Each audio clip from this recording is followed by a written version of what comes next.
My name is Eleanor. I am 69 years old. And on the day my husband's will was read, my sons divided $30 million between themselves, as if it were a poker game. Stephen got the construction companies. Daniel inherited the restaurant chain, the estates, the luxury condos, the sports cars, everything. Absolutely everything. And I, after 45 years of dedicated marriage, after sacrificing my entire life for that family, received a dusty envelope that looked like trash. My daughter-in-law Jessica laughed in my face and said, "At least you can use it to store recipes, mother-in-law." Stephen didn't even look at me. Daniel sighed, as if my very existence was a burden. Humiliated and shattered, I walked out of that office feeling like my life was worthless. But what they didn't know was that tonight, when I opened that despised envelope in the solitude of my home, I would find something that would change everything forever. Arthur had died just a week ago. Pancreatic cancer took him in 6 cruel and painful months. For 45 years, he had been my partner, my refuge, the man who built an empire from scratch, working day and night. I was always by his side. When he stayed up until dawn reviewing numbers, I brought him coffee and stayed awake waiting for him. When he had to travel for business for weeks on end, I managed the house alone and raised our 2 sons without ever complaining. When the banks wouldn't lend him money to expand the business, I sold the jewelry my mother had given me to help him get the capital he needed. I never asked for recognition. I never claimed credit. I just loved my husband and trusted that he would take care of me when the time came. How wrong I was. The reading of the will took place at the office of Rose Albright, the family lawyer. I arrived early, wearing my best violet dress, the one Arthur had given me on our last anniversary. I thought it would be a formality. After half a century together, it was logical that my husband would have left me protected. My sons could inherit the business, but I should have enough to live with dignity. Rose began to read in a cold, professional voice. To my son Stephen, I leave the construction companies, valued at $12 million. Stephen smiled like a child on Christmas morning. To my son Daniel, I leave the restaurant chain, which generates $8 million a year. Daniel settled into his chair with satisfaction. The estates on the coast, the condos downtown, the luxury cars, the main accounts. Everything was divided between them like the spoils of war. $30 million were split equally while I sat there, invisible, waiting to hear my name. When Rose finished reading the endless list of properties my sons were inheriting, she paused. She looked at some papers and said, "For Mrs. Eleanor Herrera." My heart sped up. Finally, I was going to hear what the love of my life had left me. Rose continued, "I leave her this personal envelope," and she handed me a yellowish, dusty envelope that looked like it had been stored for years in some forgotten drawer. I took it with trembling hands while my sons exchanged satisfied glances. Jessica, my daughter-in-law, couldn't contain her laughter. "At least you can use it to store recipes, mother-in-law." Stephen didn't even look up from the documents he was reviewing. Daniel sighed, as if my presence were an annoyance to be tolerated. The envelope weighed almost nothing in my hands. It felt empty. It felt like a mockery. Rose closed the will folder and turned to my sons to explain the legal procedures they had to follow to take possession of their inheritance. They talked about wire transfers, deeds, and corporations. As if I wasn't there. As if I were a ghost sitting in that leather chair. I stood up slowly, put the envelope in my purse, and walked to the door. No one said goodbye. No one asked if I needed help. No one offered me a ride home. I left that office with a broken heart, feeling that 45 years of love and sacrifice had been reduced to a dusty envelope that probably contained a sentimental letter with no real value. I walked through the streets of the city, where I had lived my entire adult life, where I had built a family that now treated me like garbage, and I cried like I hadn't cried since I was an abandoned child. That night, sitting in the living room of my empty house, with the silence weighing like a tombstone on my shoulders, I decided to open the envelope. My hands trembled as I broke the yellowed seal. Inside was a single folded sheet of paper. I unfolded it slowly and read the words written in Arthur's unmistakable handwriting. Arthur's handwriting was unmistakable. That elegant script I had seen in thousands of love letters during our courtship, on birthday cards, On notes he left me in the kitchen before he went to work. But this time, the words I read took my breath away. For the woman who always truly loved me. Bank account number 847291635CHE Swiss International Bank, Geneva. And below that, a line that made me tremble. What you find here is only the beginning. They didn't deserve to know the truth, but you do. My heart began to beat so hard I thought it would burst out of my chest. A Swiss bank account? What was Arthur talking about? For 45 years of marriage, he had told me everything about his businesses, or so I thought. What secrets had he kept? What truth was it that my sons didn't deserve to know? I stayed up all night, tossing and turning in bed, with that piece of paper clutched to my chest. The next day, I called the bank. My shaky English was met by an operator who spoke perfectly. I gave her the account number, my personal information, and after a wait that felt like an eternity, I heard the words that changed my life forever. Mrs. Herrera, the current balance in your account is 100 million United States dollars. 100 million. The phone slipped from my hands and fell to the floor. $100 million. More than 3 times what my sons had inherited combined. I sat on the kitchen floor, shaking, trying to process what I had just heard. Arthur had left me a secret fortune, a fortune that no one knew about, a fortune that made the 30 million from the official will look like pocket change. But that wasn't all, the operator continued. Ma'am, we also have instructions to courier you a safe deposit box that your husband deposited here 2 years ago. We can schedule the delivery. A safe deposit box. What else had Arthur kept hidden? What other secrets awaited me? I accepted the delivery for the next day and hung up the phone with trembling hands. My mind was a whirlwind of questions. How had Arthur acquired so much money without me noticing? Why had he kept it a secret? Why had he decided to leave it only to me?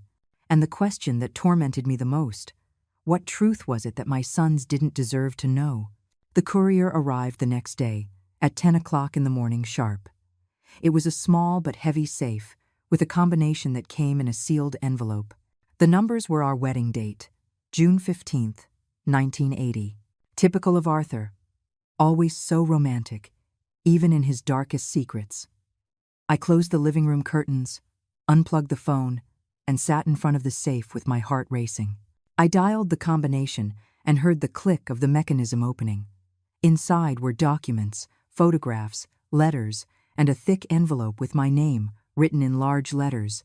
I opened it with trembling hands and began to read the most shocking letter of my life. My dearest Eleanor, the letter began. If you are reading this, it means I have passed away and our sons have shown their true colors at the reading of the will. I know they humiliated you. I know they treated you like trash. I know they laughed at you when they gave you that dusty envelope, but I needed it to happen this way. I needed them to show who they really are before you knew the truth. During the last 2 years of my life, I discovered things about Stephen and Daniel that broke my heart. Things you do not know. Things that forced me to make difficult decisions. The $100 million you found in the Swiss account are only part of my real fortune. There is more. Much more. But before you know everything, you need to know the truth about our sons. My world swayed. What truth? What had Arthur discovered? I continued reading, my soul on edge. Stephen is not the successful businessman he appears to be. For 3 years, he has been siphoning money from my company to cover his gambling debts.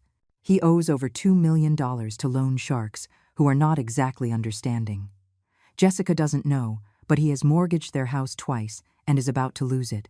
The documents proving all this are in this box. I felt as if I had been punched in the stomach. My older son, who had always been my pride, was a compulsive gambler who had stolen from the family business. But the letter continued, and what I read about Daniel was even worse. Daniel has a cocaine addiction that he has been hiding for 5 years. He has secretly sold 3 properties I had given him to finance his habit. But the most serious thing is that he is involved with drug traffickers who are blackmailing him. They threatened to kill him if he didn't pay them $500,000 by the end of the year. The documents of his debts and the photographs proving his addiction are also in this box. Tears began to stream down my cheeks. How had I been so blind? How had I not realized that my sons were destroying their lives? Arthur's letter continued, revealing darker and darker secrets. But what hurts me the most, my love, is what they plan to do with you. I heard them talking one night in my study. They thought I was asleep from the medication, but I heard every word. Stephen told Daniel that when I died, they had to get rid of you as quickly as possible. Jessica suggested they declare you mentally incompetent and have you committed to a nursing home. Daniel said it would be easy to get a doctor to sign the necessary papers. They wanted to take your share of the inheritance and lock you away somewhere you wouldn't be an inconvenience to their plans. The paper grew damp with my tears. My own sons, my own flesh and blood. They had planned to lock me away like a sick animal to steal my money. That's why I made the decision to protect you, Arthur continued. That's why I moved the bulk of my fortune to accounts only you can access. That's why I let them have the crumbs from the official will, while you have access to the real inheritance. The $100 million are just the beginning, my love. There are properties in Europe, investments in Asia, accounts in tax havens. In total, more than $200 million that are now yours. But I also leave you something more valuable, the truth. And with that truth, the power to decide what to do with our sons. My hands were shaking so much I could barely hold the letter. $200 million, a fortune that made my son's official inheritance look like loose change. The letter ended with a sentence that was seared into my soul. You decide whether you use this information to protect yourself or to teach them a lesson they will never forget. I can no longer take care of you, but I have given you the weapons to take care of yourself. With all my eternal love, Arthur. I put the letter down on the table and looked at the contents of the safe.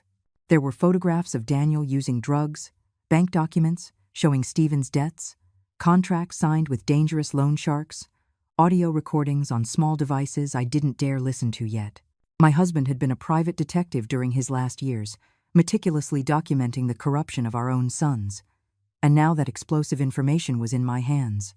I sat in that room for hours, surrounded by photographs that destroyed the image I had of my children. Daniel with glassy eyes, snorting cocaine in the bathroom of some nightclub. Stephen signing documents with men in dark suits who were clearly not legitimate bankers. Casino receipts for thousands of dollars. Pawn shop tickets for items I thought they still owned.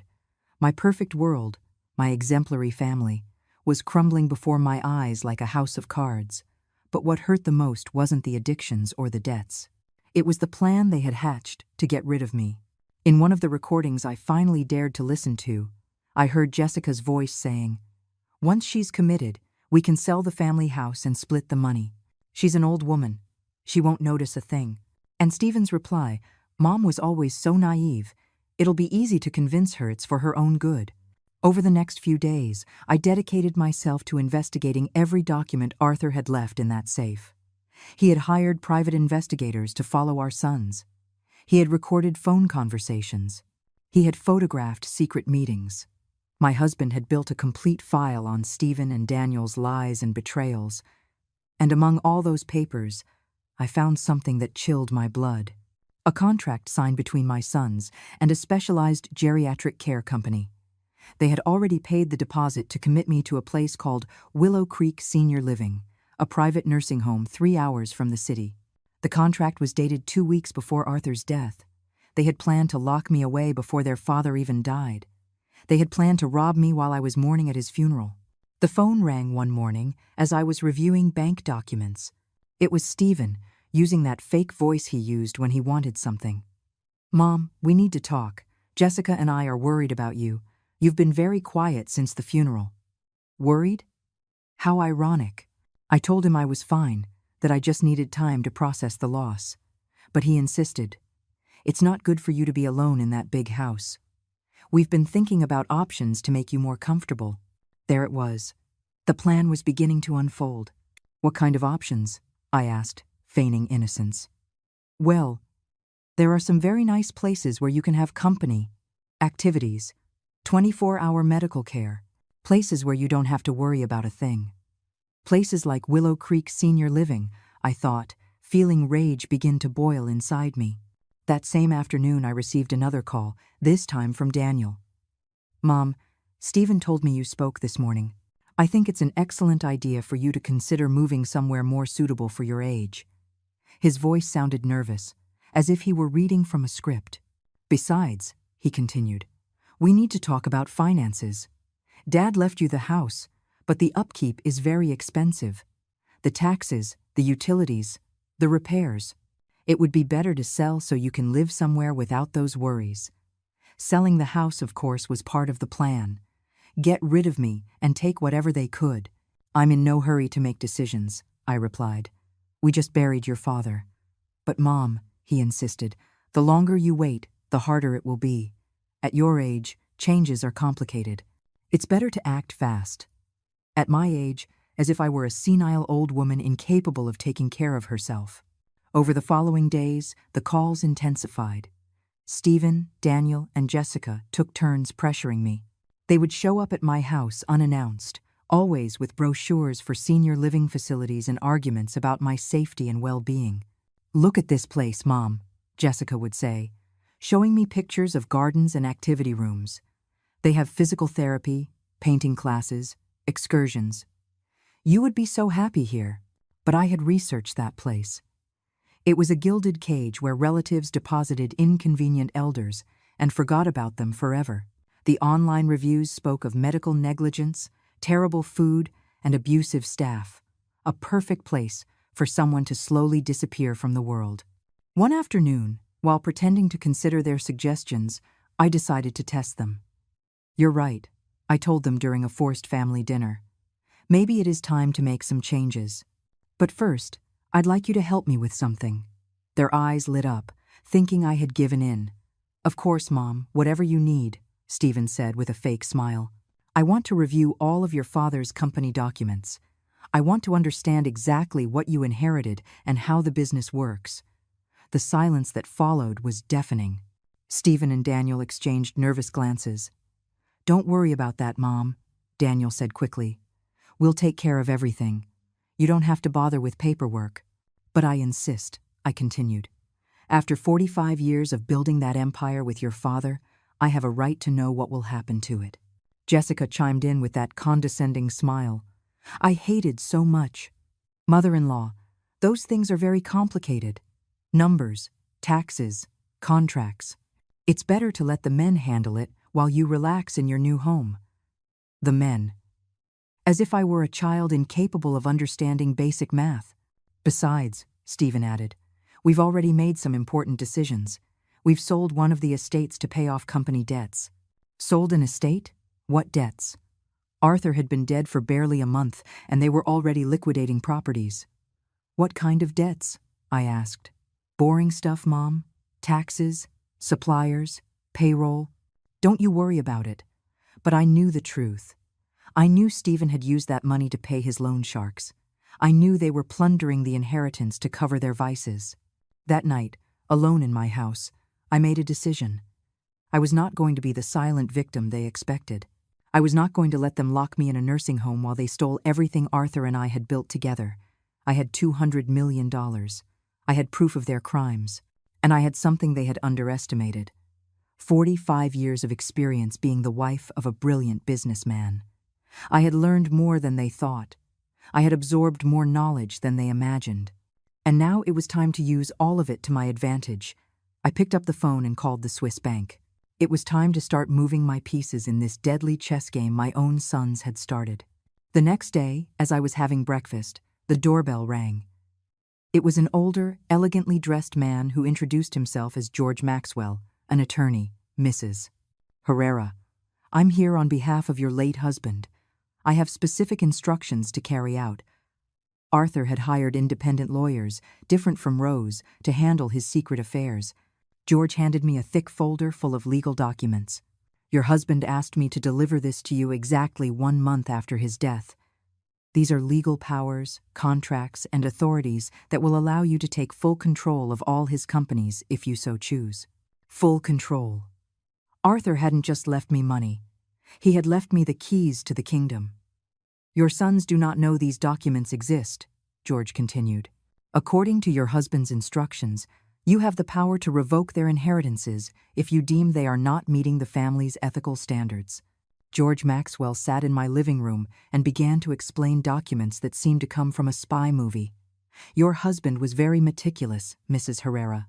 These contracts grant you 51% of the shares in all the family businesses. On paper, your sons inherited control, but legally, you are the majority shareholder. My head was spinning as I tried to process the information. How is that possible? The will rose red. That will, George interrupted, only covered the visible assets. Your husband created a complex corporate structure where the companies are under the umbrella of a family holding company. And you, Mrs. Herrera, are the owner of that holding company. Arthur had been playing chess, while we all thought he was playing checkers. He had built a perfect legal trap, disguised as a generous inheritance for his sons. But there's more, George continued, opening another folder. Your husband also tasked me with investigating your son's activities for the last 3 years.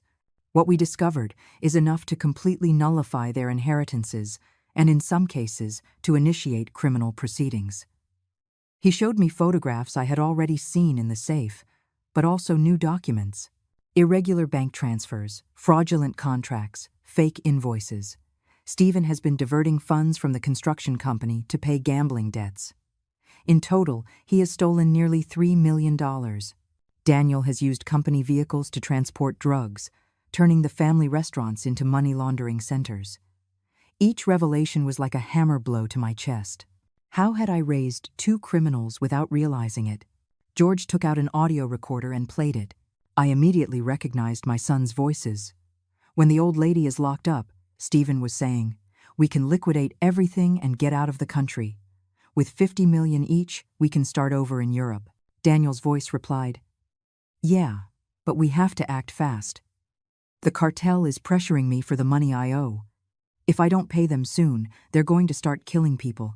"Don't worry," Stephen continued. "In 2 weeks, Mom will be committed, and we'll have access to all the accounts. Rose has already prepared the mental incapacity documents."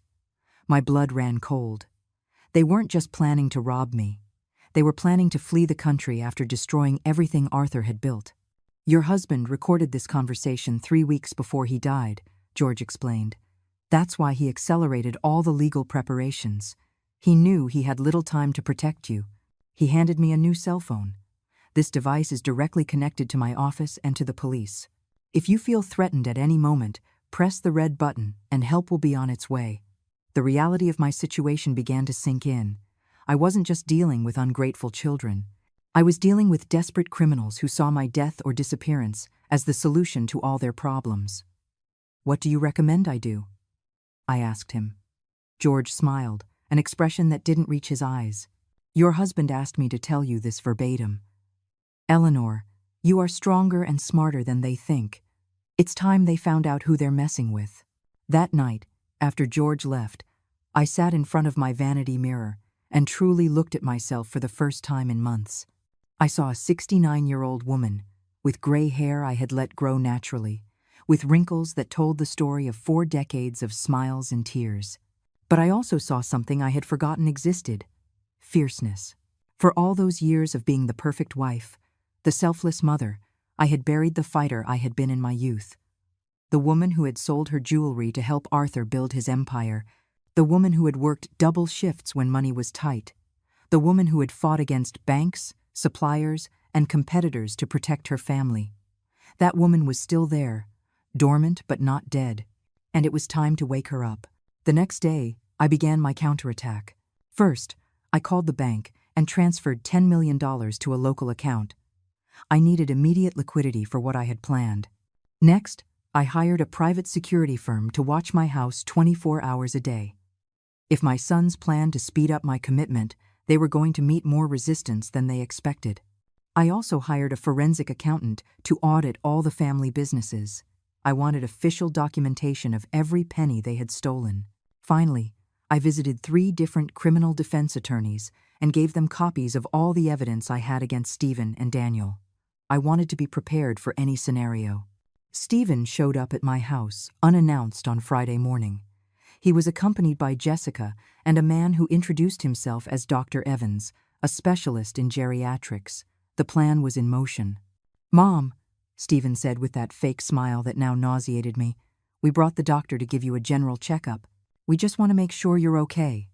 The supposed doctor carried a black briefcase and a condescending attitude that made my blood boil. "I don't need a checkup," I replied firmly. "I feel perfectly fine." "But Mom," Jessica insisted, "at your age, it's important to have regular checkups. The doctor just wants to ask you a few simple questions." Simple questions. Like the ones used to declare someone mentally incompetent. "Mrs. Herrera," the fake doctor said in a syrupy voice, "I just need to assess your cognitive state. These are routine procedures." He took some forms from his briefcase that I recognized immediately. They were the same documents George had shown me, the ones Rose had prepared to declare me incompetent. "Can you tell me what day it is today?" he asked. "Friday, October 13th, I replied. "Can you tell me where you live?" "In the house I built with my husband 30 years ago at 1247 Oak Avenue." "Do you remember how much money you inherited in the will?" There was the trap. If I said I had only inherited a dusty envelope, it would confirm I had no resources and would be easier to declare incompetent. If I mentioned the 200 million, they would think I was delusional. "I remember perfectly," I replied, looking directly into Stephen's eyes, "that you inherited $30 million in companies and properties. I also remember that I received an envelope that you considered trash." The doctor scribbled something on his papers. Stephen smiled, thinking I had fallen into his trap. "And how do you feel about that distribution?" the doctor asked. "I feel," I said slowly, "like a woman who finally understands who the members of her family really are." Jessica and Stephen exchanged satisfied glances. They thought I was admitting confusion or resentment, emotions they could use to justify my commitment. The fake doctor closed his folder and whispered something to Stephen. Then he turned to me. "Mrs. Herrera, I believe it would be beneficial for you to spend a few days under medical observation. We have a very comfortable facility where you can rest while we evaluate your general condition." There it was, the final trap. "No, thank you," I replied with the firmest voice I could muster. "I feel perfectly capable of taking care of myself." "But Mom," Stephen said, and for the first time there was a real note of threat in his voice, "it's not a suggestion. The doctor believes you need specialized care." "The doctor," I replied, rising slowly, "can believe whatever he wants.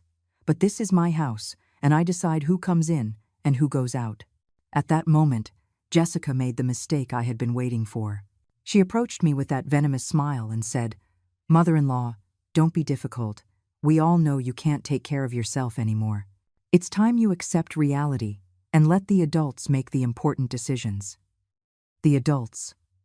As if I were a child, as if 45 years of marriage and building an empire had taught me nothing about life.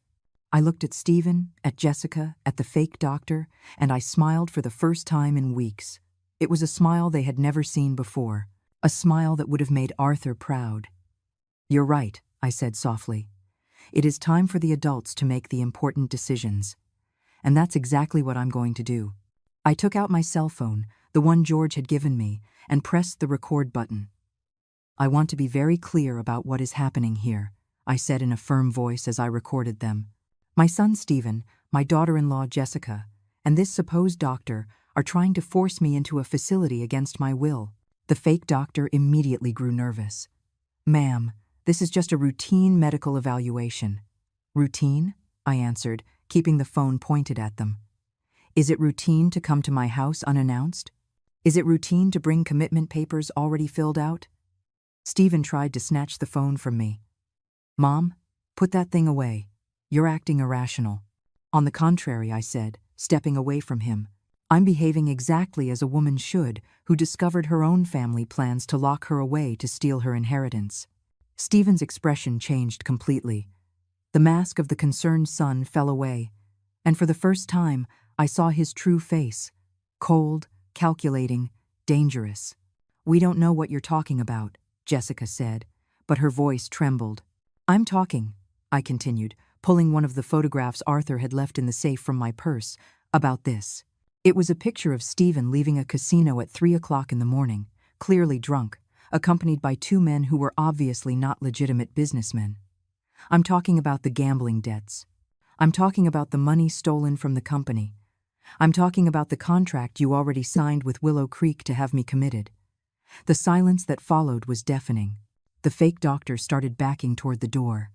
"I think there's been a misunderstanding. I'll be leaving." "Not so fast, doctor," I said, blocking his path.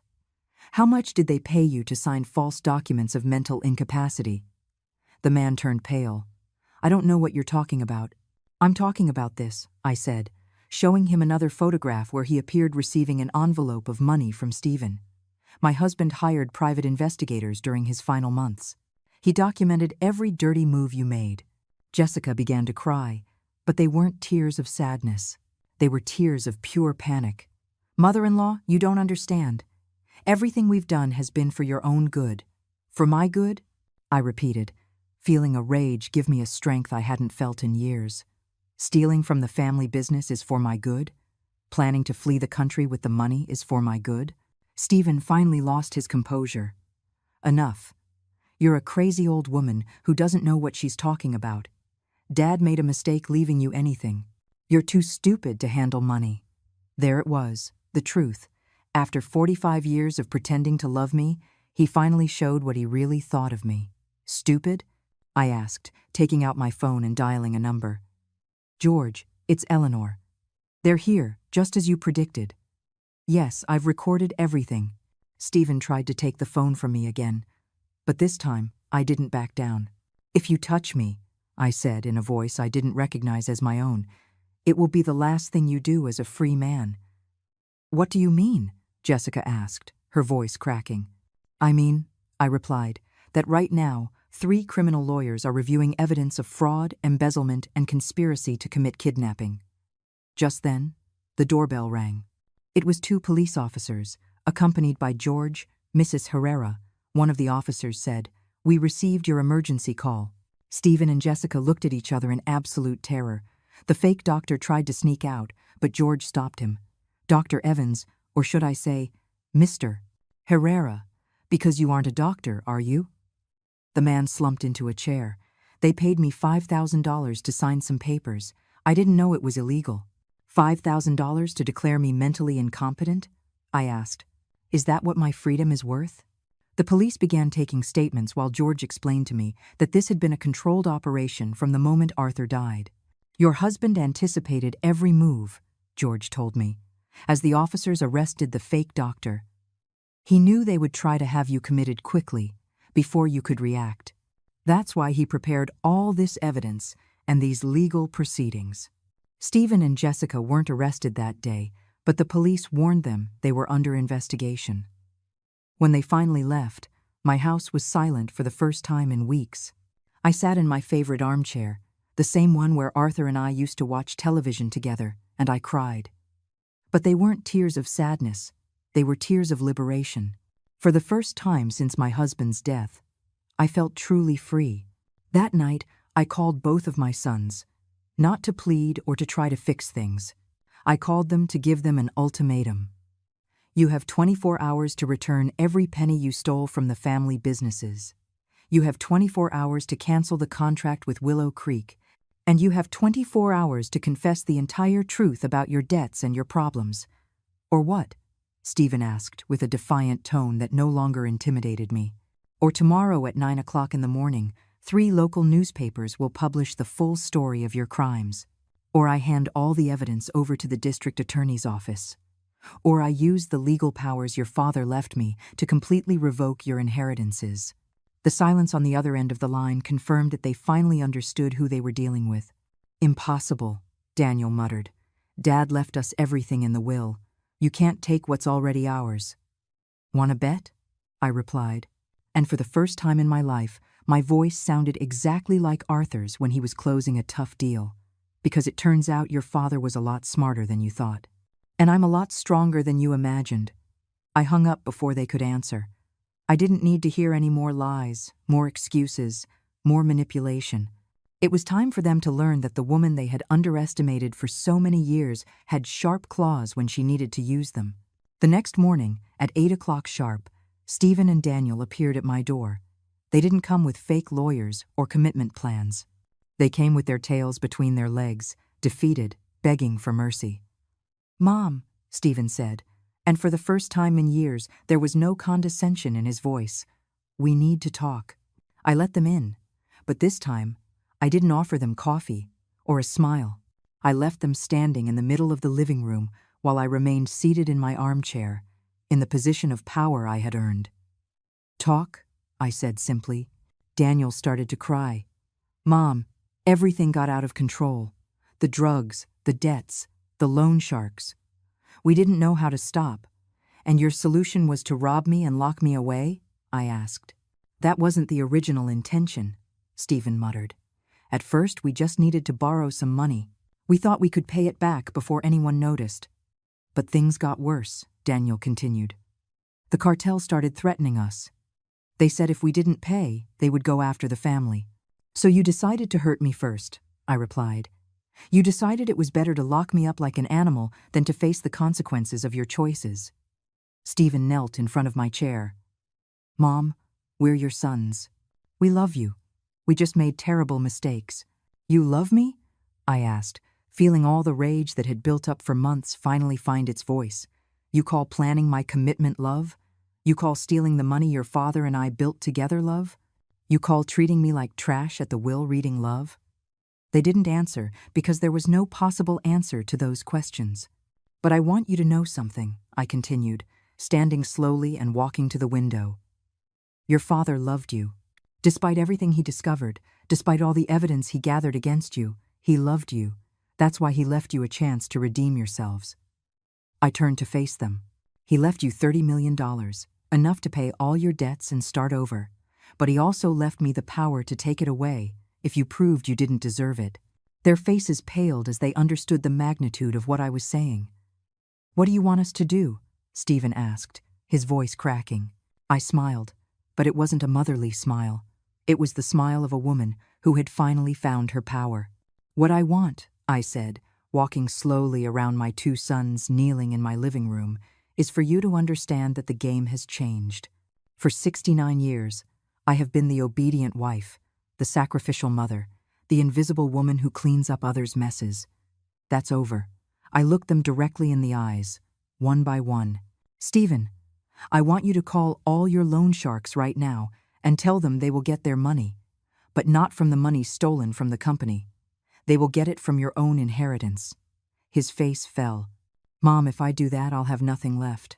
The debts are more than $3 million.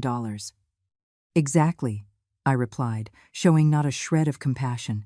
"You'll be left with exactly what you deserve after stealing from the family business for 3 years.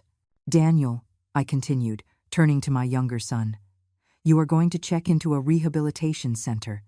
Not one of those luxury places where the rich go to pretend they're getting better.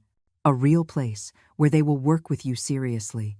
"Mom, I can quit on my own. I don't need rehab," he protested.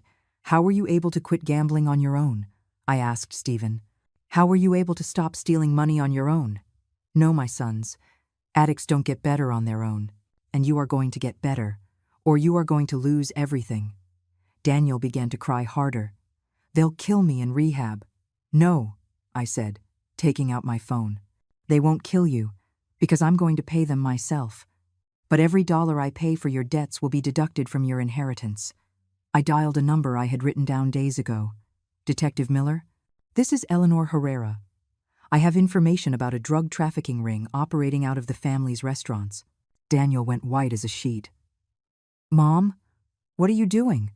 "I'm cleaning up the mess you created," I replied, speaking into the phone. "Yes, detective, I have names, dates, photographs, and my son is willing to cooperate as a protected witness." I hung up and looked at Daniel. "You are going to testify against the cartel. You are going to give the police all the information you have about their operation. And you are going to do it before you enter rehab." "They'll kill me if I do that," he muttered. "They'll kill you if you don't pay," I replied. "At least this way, you have a chance to live and start over." Stephen tried to stand, but I stopped him with a look. "I'm not finished with you. I took the documents George had given me from my bag. Did you know that your father left me in control of all the family businesses? Did you know that I can legally fire you right now?" Panic filled his eyes. "Mom, that company is all I know how to do. It's my life." "It was your life," I corrected him. Until you decided to turn it into your personal cash register. I showed him the financial statements the forensic accountant had prepared. $3 million stolen over 3 years. Fake invoices, irregular transfers, ghost accounts. Do you know what this is? This is evidence of a federal crime. But there's a way to resolve this without involving the DA's office, I continued, seeing hope light up in his eyes. You are going to sign your resignation as CEO of all companies. You are going to transfer all of your shares to me. And you are going to work as a common laborer, earning a basic wage, until you have paid back every penny you stole. A laborer? He asked, incredulous. You're going to start from the bottom, just like your father did. You're going to carry bricks. You're going to clean offices. You're going to do the work that real working men do every day. And you're going to learn what it means to earn money honestly. The humiliation on his face was evident, but there was something else too: respect. For the first time in years, he was seeing me as more than a harmless old woman. Jessica, who had been quiet throughout the conversation, finally spoke. Mother-in-law, this is ridiculous. They can't accept these conditions. They're your sons. I turned to her with a smile that could freeze blood. Oh, really? And what are your options, my dear daughter-in-law? I took another photograph from my bag. It was Jessica kissing a young man in a hotel parking lot. Should I tell Stephen about your affair with the Pilates instructor? Or would you prefer to tell him yourself? Her face fell completely. Or would you prefer I tell him about the $50,000 you've been siphoning from the family account to buy yourself clothes and jewelry? Stephen looked at his wife with an expression of absolute betrayal. What is my mother talking about? Your wife, I continued, savoring every second of her discomfort, has been stealing from you for 2 years. And she's been sleeping with Rick, the Pilates instructor from the gym, for 6 months. Jessica started to deny everything, but I pulled out more photographs. Do you want me to keep showing evidence? Or are you going to confess the truth to your husband? Stephen stood up slowly, looking at Jessica, as if seeing her for the first time. Is it true? She cried, but she didn't deny anything else. Why? He asked. Because, I answered for her, she thought that when you inherited, she would have access to millions of dollars. She planned to stay with you until she had enough money to divorce you and take half. This can't be happening, Stephen muttered, holding his head in his hands. Oh, but it is happening, I said, feeling more powerful than I had in decades, and we're just getting started. I pulled the last document from my bag. This is a divorce agreement my lawyer prepared. Jessica is going to sign it now, without asking for a single penny in the division of assets. Because if she doesn't sign it, all these photographs will appear in the newspaper tomorrow, along with the evidence of her theft. You can't make me sign anything, Jessica said. But her voice was trembling. Can't I? I asked, dialing another number on my phone. Hello, Rick. This is Jessica's mother-in-law. Yes, I have some very interesting photographs that I think your wife would want to see. Jessica lunged at me, trying to grab the phone. Stop, he's married. His wife doesn't know anything. Exactly, I said, moving away from her. And unless you sign this divorce immediately, she's going to know everything. I hung up and held out a pen to her. You have 30 seconds to decide. Jessica signed the document with trembling hands, crying inconsolably. Stephen looked at her as if she were a stranger. Very well, I said, putting the signed document away. Now get out of my house and never come back. If I see you near this family again, I will make good on my threat to call Rick's wife. Jessica ran out without another word. I was left alone with my 2 defeated sons, sitting on my living room floor like punished children. Do you understand now? I asked them. Do you understand now that I am not the helpless old woman you thought I was? Daniel nodded, still crying. Mom, can you ever forgive us? I looked at him for a long moment before answering. That's up to you. If you do everything I've asked, if you truly get clean, if you learn to be men of honor like your father was, maybe. But it's going to take years. And you're going to have to earn my forgiveness every single day. Stephen finally lifted his head. Are you going to take our entire inheritance? No, I replied, and I saw relief in his eyes. I'm going to leave you a chance to earn it, but you are going to work for every dollar. You are going to prove you deserve the name you carry. And what if we can't do it? Daniel asked. What if we're too weak to change? I looked at him with a mixture of sadness and determination. Then you will miss the chance to know the mother you always had, but that you never bothered to see. I got up and walked to the window, turning my back to them. Your father left me $200 million, my sons. Enough money to live like a queen until the day I die. Enough money to help thousands of people who truly need it. You will decide if you want to be part of that story, or if you will be left on the outside, looking at what you could have had. When I turned around, they were no longer in my living room. They had left in silence, finally understanding that the power had changed hands for good. The following days were the quietest I'd had in months. For the first time since Arthur's death, my house truly felt like my own. There were no manipulative sons showing up unannounced. No venomous daughters-in-law making snide remarks. No fake doctors trying to declare me incompetent. Just me, my morning coffee, and the strange but liberating feeling of having total control over my life. Stephen kept his word, calling all his loan sharks and telling them they would receive their money from his own inheritance.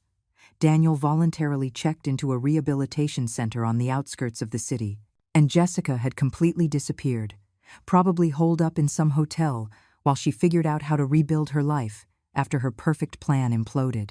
But I knew this was only the beginning. For 45 years, I had been the wife who supported from the shadows.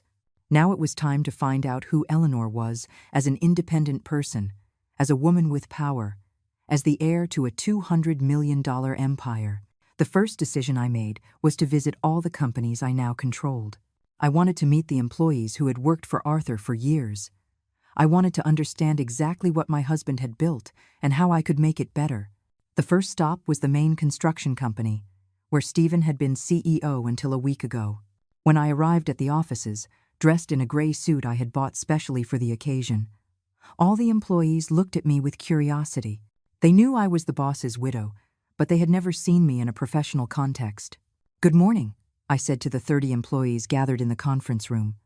"I am Eleanor Herrera, and from now on, I am the owner and CEO of this company." A murmur of surprise rippled through the room. "I know some of you are concerned about the recent changes. I know you've heard rumors about financial troubles. I want you to know that those problems have been resolved and that this company will continue to operate under new policies of transparency and honesty." An older man, whom I recognized as Frank, the construction supervisor, raised his hand. "Mrs. Herrera, with all due respect, do you have experience running a construction company?" It was a fair question, and I had prepared the answer for days. "Frank," I replied. "For 45 years, I sat at the kitchen table with Arthur every night while he told me about every project, every problem, every important decision. For 45 years, I reviewed contracts, listened to phone calls, participated in business strategies. The difference is that now, instead of advising from the shadows, I will be leading from the front." Several employees nodded in approval. They had seen my dedication to the family for decades. "But there are changes that will be implemented immediately," I continued. "First, we are going to conduct a full audit of all finances from the last 3 years. I want to know exactly where every dollar went." I saw some of the accountants exchange nervous glances. They probably knew about Stephen's irregularities, but had remained silent out of fear. Second, we will implement a bonus system based on real productivity, not favoritism.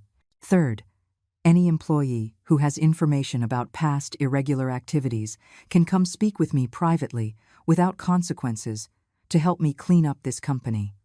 I raised my hand to stop the murmurs. And fourth, the minimum wage at this company will increase by 30%, effective immediately. The silence that followed was absolute. Then, slowly, the applause began. These workers had watched Stephen spend money on luxury cars and expensive trips while they struggled to make ends meet. Now they had a boss who understood what it meant to work hard for every dollar. Over the next few hours, several employees came to my temporary office with information about the financial irregularities. They confirmed everything I already knew and added details that made my blood boil. Stephen hadn't just stolen to cover gambling debts. He had also been overbilling clients and keeping the difference. He had sold high-quality construction materials and bought cheap ones, pocketing the difference and compromising the safety of the projects. That afternoon, I visited the restaurants that had been Daniel's inheritance. The situation there was even worse. The managers confirmed that for months they had been pressured to accept special clients who paid in cash and didn't want receipts. The money laundering had been so blatant that several employees had considered quitting rather than be complicit. "Why didn't you say anything?" I asked them. "Mrs. Herrera," replied Gloria, the manager of the main restaurant. "Mr. Daniel told us that if we spoke to anyone about the special clients, we would lose our jobs. Some of us have families to feed." The rage I felt at that moment was volcanic. My sons hadn't just stolen money. They had intimidated honest workers into being accomplices to their crimes. But I also discovered something beautiful during those visits. I discovered that Arthur's employees were hardworking, honest people who had genuinely respected my husband and were willing to respect my leadership if I proved to be fair. I discovered that I had natural business instincts that I had developed over decades without realizing it. I discovered that when I spoke with real authority, based on knowledge and experience, people listened. And I discovered something more important, that I liked having power. I liked making decisions. I liked being the boss instead of the invisible wife. That night, sitting in my study with a glass of wine and the company's financial statements spread across the desk, I called George. "How are the criminal investigations going?" I asked. "Very well," he replied. "Daniel is cooperating fully with the police from the rehab center. His testimony is going to dismantle the entire drug trafficking network that was operating in the restaurants. It's going to be a major case. And Stephen? Stephen is complying with the payments to his loan sharks.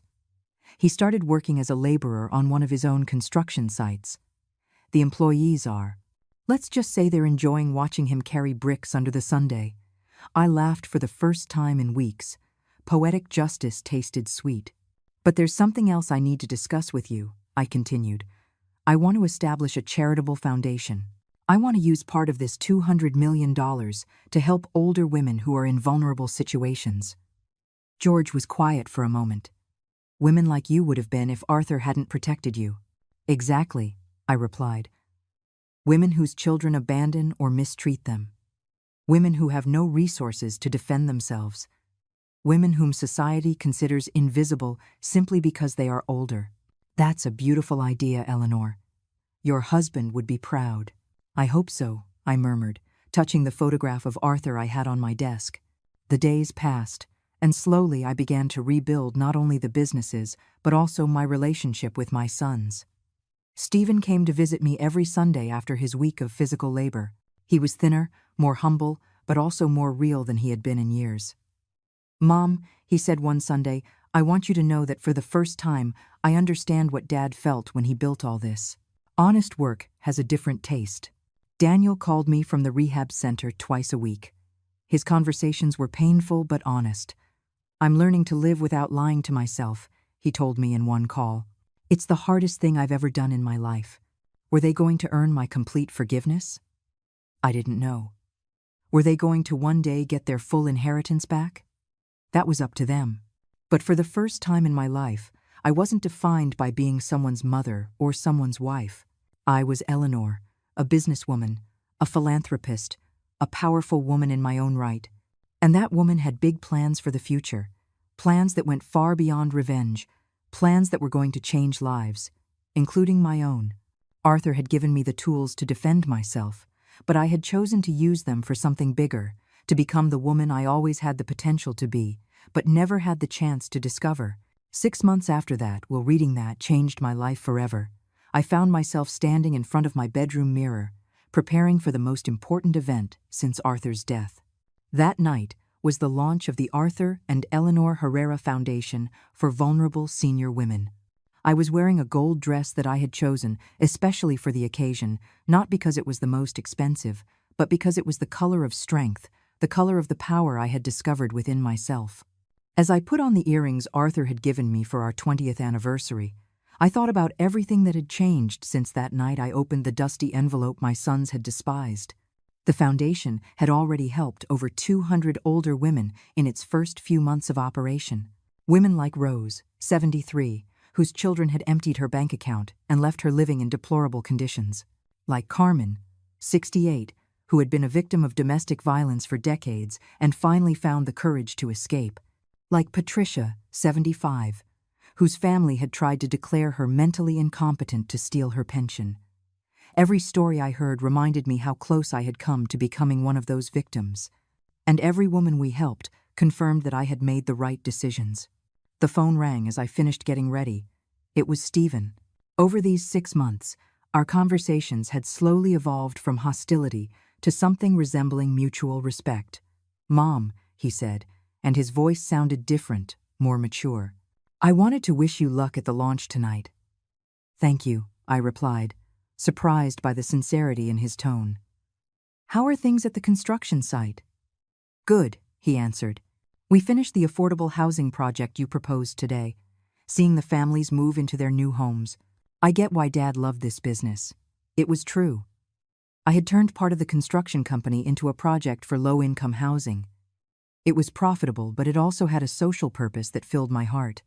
"Mom," Stephen continued, "I know I have no right to ask you for anything, but can I come to the launch tonight?" The question took me by surprise. For months, I had kept my sons away from my new projects, not as punishment, but because I needed space to discover who I was without them. "Why do you want to come?" I asked. "Because," he said, and I heard real emotion in his voice. "I'm proud of you. Because I want people to know that I'm your son. Because for 35 years, I thought you were just my mom, and now I realize you are Eleanor Herrera, an extraordinary woman who just happens to be my mother." Tears began to roll down my cheeks. Those were the words I had waited decades to hear. "You can come," I finally said, "but you will come as a guest, not as privileged family. You will sit with everyone else, and you will listen to what I have built without your help." "Understood," he replied. "And Daniel?" "Daniel gets out of rehab next week. If he stays clean, if he continues to cooperate with the police, if he proves he has truly changed, then we can talk about his future in the family." I hung up the phone feeling a strange mix of hope and caution. My sons were changing, but I had learned not to blindly trust promises. This time they would have to prove their transformation with actions, not words. The launch event was held in the main ballroom of the city's most elegant hotel. Over 300 people had arrived. Business leaders, politicians, social workers, and especially older women who had found a second chance in our foundation. As I walked among the guests, greeting and thanking them for their support, I felt more alive than I had in years. These were my people now. Not the family that had betrayed me, but the community I had chosen to build. The community of people who believed in second chances and in the dignity of older women. George approached me with a huge smile. "Eleanor, this is incredible. I've never seen such a positive response for a new foundation. It's because the need was real," I replied. "For decades, we older women have been invisible to society. It was time someone saw us." At that moment, I saw Stephen enter the ballroom. He was wearing a simple suit, nothing fancy, and he walked with a humility I had never seen in him before. Several guests recognized him, and I could see the curiosity on their faces as to why the son who had been disinherited was present at his mother's event. Stephen didn't try to approach me or claim any attention. He simply sat at a table in the back and waited. When it was time for my inaugural speech, I went up to the podium feeling a mix of nerves and excitement. Before me were 300 people who had come to support my vision. Behind me was the giant photograph of Arthur and me on our wedding day, reminding me where this journey had begun. "Good evening," I began, and my voice sounded stronger than I expected. 7 months ago, I was a 69-year-old widow who thought her life had ended with her husband's death. I thought my role in the world had been reduced to being the invisible mother of 2 adult sons and the grandmother who waited for occasional visits. "But," I continued, feeling confidence grow in my chest, "I discovered that life can begin at any age if we have the courage to make the hard decisions. I discovered that being older does not mean being invisible. I discovered that being 69 years old doesn't disqualify me from starting a new career, a new mission, a new version of myself." The applause started slowly and grew into a standing ovation. I saw tears in the eyes of many of the older women in the audience. They knew exactly what I was talking about because they had lived the same invisibility, the same underestimation. "This foundation," I continued when the applause died down, "exists because all women, regardless of their age, deserve dignity, respect, and opportunity. It exists because no woman should feel invisible or disposable simply because society has decided her value diminishes with the years. I searched for Stephen in the crowd. He was crying openly, with a look of pride and regret mixed on his face. This foundation also exists because I learned that forgiveness isn't something you give away. It's something that's earned. And that second chances are powerful, but only when they are accompanied by real change. I finished my speech by telling the story of an older woman who had come to our foundation last week. Her children had sold her house while she was in the hospital and split the money. When she was discharged, she had nowhere to live, and her own children told her to fend for herself. That woman, I said, now has a decent apartment, legal support to recover what was stolen from her, and a part-time job at our foundation helping other women in similar situations. Because it turns out that at 72 years old, she still had a lot to offer the world. She just needed someone to notice. When I stepped down from the podium, the ovation lasted for almost 5 minutes. One after another, women came up to hug me, to tell me their stories, to thank me for giving them a voice. But the most emotional moment came when Stephen timidly approached at the end of the night. "Mom," he said, with tears still fresh on his cheeks, "I want to apologize. Not just for the money, not just for the plan to have you committed. I want to apologize for not seeing you for 35 years. For treating you like you were just my mom instead of Eleanor Herrera, this incredible woman who was always there but who I was too blind to recognize." I looked at him for a long moment before answering. "Stephen," I finally said, "forgiveness is earned with time and actions.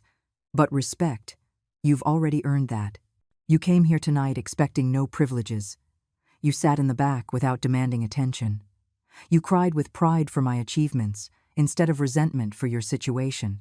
That tells me that maybe, just maybe, you're starting to become the man your father always hoped you would be."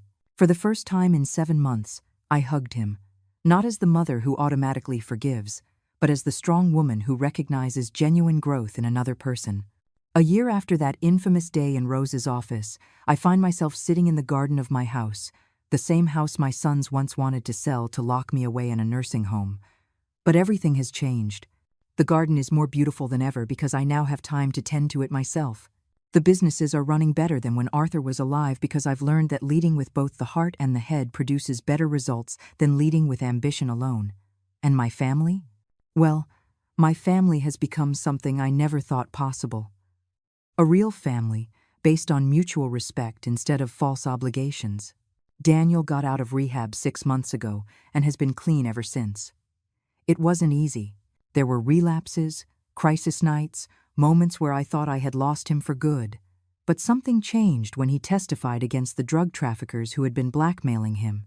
Seeing those criminals go to prison because of his testimony gave him a purpose that drugs never could. He now works at the foundation, helping other recovering addicts. His salary is modest compared to what he used to have, but he tells me it's the first money he's earned that he feels truly proud of. "Mom," he told me last week, "I never thought helping other people could fill the void I was trying to fill with cocaine." Stephen has also changed, though his path has been different. After a year working as a laborer on his own construction sites, I promoted him to supervisor, not out of favoritism, but because the other workers respected his transformation. He had learned what it means to earn every dollar with honest sweat. He had learned the names of all the employees, their family stories, their real needs. "It's strange," he told me a few days ago, as we had coffee in my kitchen, "but I feel like I'm only now understanding what Dad built. It wasn't just money. It was a community of people who depended on us to feed their families. He had divorced Jessica, who had vanished from our lives as quickly as she had appeared. We didn't know where she was, nor did we care to know. But the biggest change wasn't in my sons, it was in me. For 70 years, I had defined my worth through my relationships with others, as a daughter, as a wife, as a mother. I had never existed simply as Eleanor. Now, when I wake up each morning, I am not Arthur's widow or the mother of Stephen and Daniel. I am the CEO of 4 thriving companies. I am the founder of an organization that has helped over 500 older women reclaim their dignity.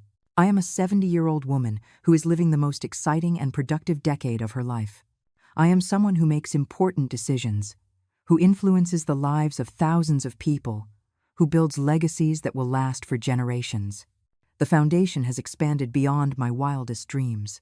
We now have 3 shelters for older women who are victims of family abuse, a free legal aid program, a job training center that teaches new skills to women who thought their careers were over, and a micro-loan program that helps senior entrepreneurs start small businesses.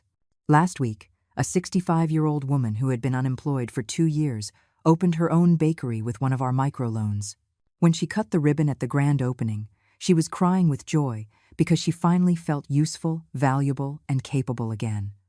But perhaps the project I am most proud of is the Grandmother Mentor Program. We connect older women with business experience with young female entrepreneurs who need guidance. It turns out that decades of life experience, of having navigated family and financial crises, of having raised families and supported husbands in building businesses, makes us exceptional mentors. The young women need us more than we thought, and we have more to offer than society had ever recognized. It's beautiful to see how the wisdom of one generation becomes the springboard for the success of the next. George visited me yesterday to discuss the legal documents for a new expansion of the foundation. "Eleanor," he said as we reviewed contracts, "did you ever imagine you would become all this?" "Never," I answered honestly. "For 45 years, I thought my destiny was to be invisible, that my role was to support the dreams of others without having any of my own." "And now?" he asked. "Now," I said, looking out the window at the garden where Arthur and I used to walk together. "Now I understand that he didn't just leave me money in that dusty envelope. He left me permission to become who I always could have been, but never dared to be. This afternoon, I have a meeting with the mayor. He wants the foundation to partner with the city government to create a pilot program that could be expanded nationally. Assisted living programs that respect the independence of older women.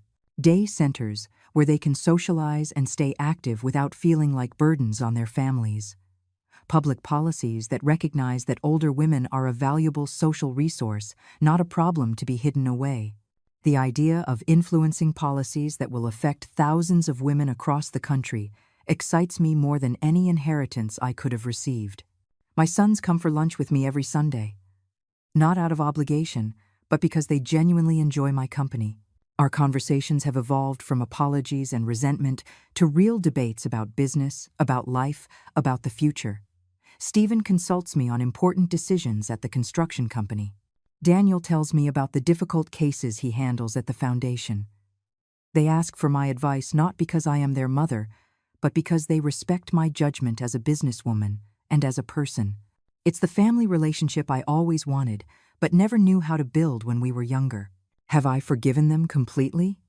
That's a question I often ask myself. Forgiveness, I've discovered, is not an event, but a process. Every day that I see Stephen treat his employees with genuine respect, I forgive his past arrogance a little more. Every day that I see Daniel help another recovering addict, I forgive his betrayal a little more. But more important than forgiving them, I've learned to forgive myself. To forgive myself for being invisible for so many years. To forgive myself for accepting emotional crumbs when I deserved banquets of love and respect. The dusty envelope I received that day in Rose's office sits on my desk as I write these reflections in my journal. It no longer contains just the bank account number that changed my life. Now it holds letters from women we have helped, photographs of project inaugurations, newspaper clippings about the foundation's achievements. It has become a symbol of transformation, of second chances, of the beauty that can arise from the ashes of humiliation. Every time I look at it, it reminds me that endings can be beginnings, that crises can be opportunities, and that it is never too late to become who you are destined to be. If I could go back and speak to the Eleanor who walked out of that office crying a year ago, I would tell her, don't cry for what you have lost. Celebrate what you are about to gain. Don't lament the sons who betrayed you. Prepare to meet the men they are going to become. Don't cling to the invisible woman you were. Free yourself to become the powerful woman you always had inside you. I would tell her that the pain she feels in this moment is the birth pang of a new life, and that new life is going to be more beautiful, more meaningful, and more powerful than she ever dared to dream. And to you, dear listeners, who have heard my story to the end, I ask, How many times in your lives have you accepted being invisible when you deserved to be seen? How many times have you accepted crumbs when you deserved banquets? How many times have you allowed others to define your worth instead of discovering your own power?